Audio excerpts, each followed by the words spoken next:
गरुड़ जी कहते हैं कि भगवान यम के मार्ग को लांघकर पापी यमलोक में जाकर कैसे यातनाएं भोगता है, वह मुझसे कहिए। श्री भगवान कहते हैं कि हे बिन्ता के पुत्र, इन यम यातनाओं का आदि से अंत तक का वृतांत कहता हूँ, सुनिए।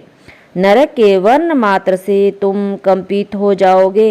हे कश्यप के पुत्र, बहुभीतपुर के आगे 44 योजन लंबा चौड़ा भारी यमराज का पुर है। वहाँ हर्ष में हाहाकार मचा रहता है, जिसे देख पापी चिल्लाने लगता है। उसका रुदन सुनकर यमपुर में रहने वाले वे सब लोग जाकर द्वारपाल से कहते हैं। वहाँ धर्मध्वज नामक द्वारपाल सदा रहता है। वह चित्रगुप्त के पास जाकर उस प्रेत के सब शुभ अशुभ कह देता है। हे गरुड़, जो मनुष्य नास्तिक और पापी है, उन सबको धर्मराज भली भांति जानते हैं। फिर भी चित्रगुप्त से उसके पापों को पूछते हैं। सब कुछ जानते हुए भी चित्रगुप्त श्रवणों से पूछते हैं। श्रवण ब्रह्मा के पुत्र हैं। वे स्वर्ग, पृथ्वीलोक और पाताल तक घुमा करते हैं। उनको दूर से ही सुनने का ज्ञान है और दूर से देखने वाले उनके नेत्र हैं। उन श्रवणों की स्त्रियां भी उन्हीं के समान हैं। वे अलग नाम की श्रवणी हैं। वे सब स्त्रियों की चेष्टाओं को जानती हैं। वे पुरुष और स्त्रियों के प्रकट और गुप्त किए हुए कर्म को चित्रगुप्त से बता देते हैं। वे धर्मराज के दूत मनुष्यों के वाणी, मन और शरीर से किए हुए शुभ अशुभ कर्मों को यथार्थ रूप से कह देते हैं।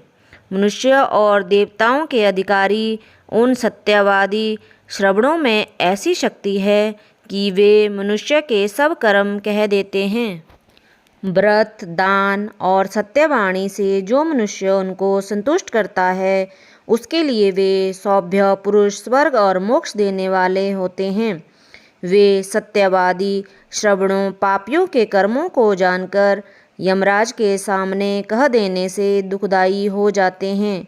सूर्य, चंद्रमा, पवन, अग्नि, आकाश, पृथ्वी, जल, हृदय, यम, दिन, रात्रि, दोनों संध्याएं और धर्म, ये सब मनुष्य के वृतांत को बताते हैं।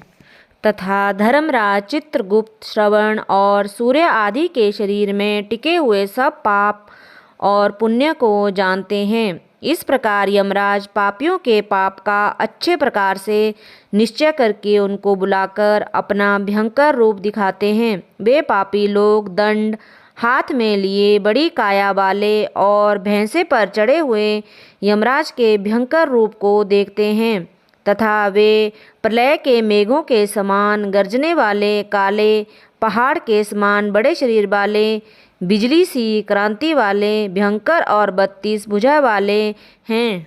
उनको देखकर डरा हुआ पापी हाहाकार करता है तथा दान न देने से वह पापात्मा बार बार कांपती और रोती है। अपने कर्मों को सोचते हुए तथा रोते चिल्लाते हुए उन पापियों को चित्रगुप्त यम की आज्ञा सुनाते हैं कि हे दुराचारियों, पापियों, तुमने अहंकार से दूषित हो बिना विचारे किस लिए यह पाप कर्म संचित किया है। हे मूढ़ मनुष्यों, काम क्रोध से दुखदायक पाप को किस लिए संचित किया है। तुमने हर्षित होकर जैसे पाप किए हैं वैसे ही यातना भी भोगो।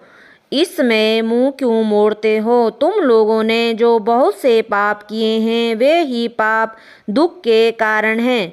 यह छल नहीं है। यमराज जी मूर्ख, पंडित, दरिद्री, धनवान और निर्बल सबसे सम बर्ताव करते हैं।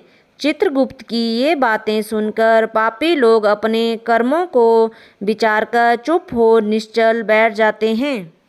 धर्मराज की आज्ञा से यमदूत उनको धमका कर कहते हैं, हे पापियों, अत्यंत भयंकर महाघोर नरकों को जाओ। यम की आज्ञा का पालन करने वाले प्रचंड और चंडक आदि यमदूत उन पापियों को एक रस्सी में बांधकर नरकों में ले जाते हैं। वहाँ जलती हुई अग्नि के समान कांति वाला एक बड़ा वृक्ष है। वह 5 योजन चौड़ा है और 1 योजन ऊंचा है।